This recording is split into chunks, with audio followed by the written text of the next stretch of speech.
Single leg hip turn. So in this video, we're gonna go through some progressions. This may have been prescribed to you earlier.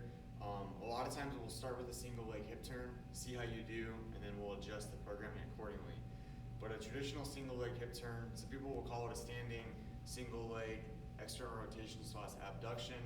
That would be kind of like the medical terminology, layman's terms, single leg hip turn. So what we're doing, where the point of emphasis is we're going into a little bit of hip flexion or hip bend to be able to load the muscles in the back half of our body. And when we do the hip turn motion, that's the muscle in the hip joint, that's the action that it performs. So it's allowing us to kind of, quote unquote, target the muscles in the back half of our hip.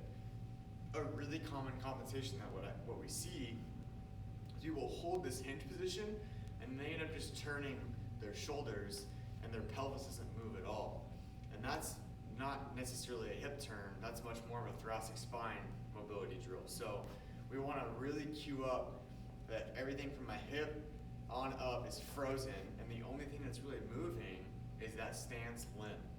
So we have a couple different series of progressions that we can go through to help clean up the technique. So the first one is using a bench, right? And it's gonna like vary according to whatever equipment you have at home or what gym you're using. Something like a coffee table could work. Put a couple towel rolls over the edge so that way your knees pressing into something soft. A chair could work, an ottoman could work. You kind of get the idea. Something needs to be about 16 to 18 inches in height. And when we go to that bench, a lot of people will try to do it in this standing position to where my knee is not bent like at all, and they'll try to hinge over, and they don't feel it as much into their hip. So I want you to get, I'm probably like 8 inches or so away with my legs straight. So then when I bend my knee, I'm in a little bit of dorsiflexion with that lower leg. And then it allows me to pivot my chest over, and that's gonna increase the lever arm into my hip here, which is gonna make gravity work. In layman's terms, that's gonna make that a whole lot harder. Now if I keep everything frozen to where the only thing that's pivoting is my hip, and I go through that turn, now I have a lot more stability because my knee is resting on something, and I'm not worried about controlling my body in space. And I'm trying to maximize as much rotation as I can, and I want to feel this into the lateral hip musculature. Now the other way you can do this is by putting your toe on the ground. So if I just prop my rear foot on the ground and I go through the same positioning, it's the same setup. But what gets hard is it's really hard to want to turn through your hips because your toe's on the ground.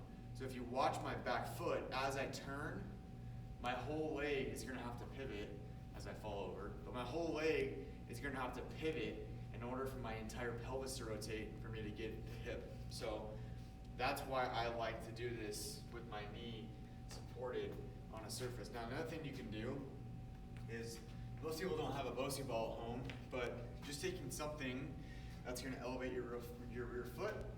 So the same setup, I can just prop my toe on that.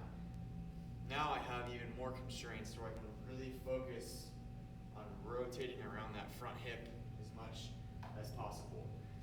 And remember, just like I cue all my clients, there is no right or wrong.